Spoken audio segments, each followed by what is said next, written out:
So I'm Kim Fairbrother. I am the Year 10 Dean at Craighead, which means I have the pastoral care of 56 girls, and I also am the head of the health department and teach throughout all the year levels for health and some physical education classes as well. And I'm Kayla Cunningham, and I am the Director of Sport here at Craighead.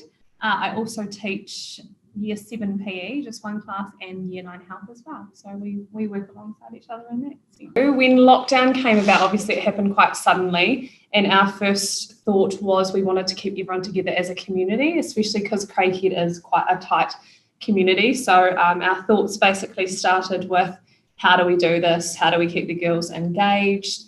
And basically, what are we going to do? I think initially we looked at having a place where we were going to share exercises and sport, but then the concept of that grew as to actually we need to look after the whole body, not just the physical side. So taking that whole order, total wellbeing approach, and then ideas grew from there.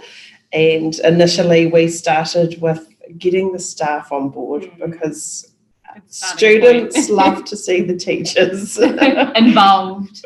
I think it's just the generation, and I think Instagram has definitely taken over from Facebook. A lot of engagement on Instagram. We also have a Craighead itself school Instagram page, which has a lot of followers. So we thought if we branch off from that, then I think it'll be a great way to go. So we started off walking around the school interviewing teachers, and we asked them what they are going to do during lockdown. We wanted it to be quite positive and motivating for the girls, because it was scary for some of them, a lot of anxiety going around. So we started editing clips and posting that on the Instagram page, which was fantastic. So that was the starting point. And we also got quite a bit of buy-in from our student leaders. So our Year 13 girls, getting them in a bit of a leadership role to take on some of the responsibility of sharing ideas as well. So to get that united front, and then it grew from there. We thought of eventually the students running it, but it was just easier for us to sort of see what's going on the page. So the girls ended up sending us the content, or we contacted them to see what they could provide, and it just went from there. I think the fact that Instagram is quick, it's easy to use, it's not time consuming for us as operators doing our everyday jobs. So it can be a quick, instant thing.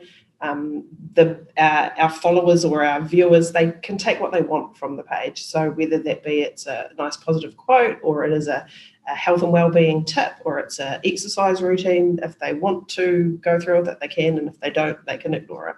It's just evolved. I think for myself, obviously being Director of Sport, and that's sort of what I know, my posts are probably more of motivational quotes, nourishing your body, workout type things, or I do a lot of adventures, so I post about what I do in the weekends, and then obviously I probably take the more what's happening in our school community, what's happening in the local South Canterbury community, or what's happening New Zealand wide, and I will try and link in a post based on that. So the Pink Shirt Day, Mental Health Awareness Week, we've linked into a few things. We've recently done the Love Grace campaign, where we've collected and donated handbags to the Women's Refuge.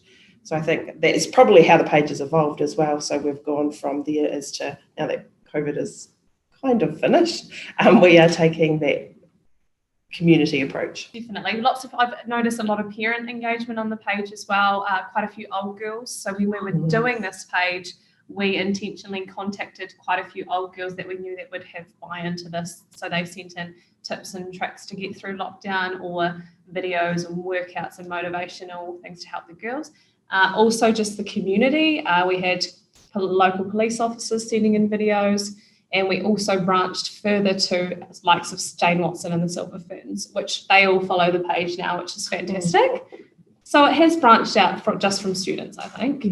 Yeah. In the future. I think the key for us is probably to keep the page going. Yes. So that has been a big thing, that it hasn't just been a one-off for the 6 weeks we're in lockdown, that it is a continuous thing, and we do tend to keep it going, and we do post something every day or every second day, and that's probably a challenge, rather than an issue or anything, is that we've got the genuine interests of our students and community at heart with the page. So we also have to be aware that we are a cell phone free school. So our students can bring their phones to school, but they're not to be used during the school day or lunchtime. Mm-hmm. That's for their well-being. And so that's if we can be in control of the page, then we know that it is a safe place for students. We are a year 7 school, so some of our followers will be quite young.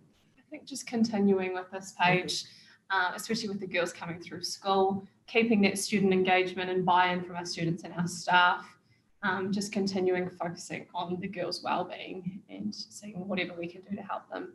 Yeah, I think we'll have girls in new leadership roles next year, so getting their buy-in and their ideas. It's really important that we give our students a voice to part of the page. Absolutely. So seeing what they want in it.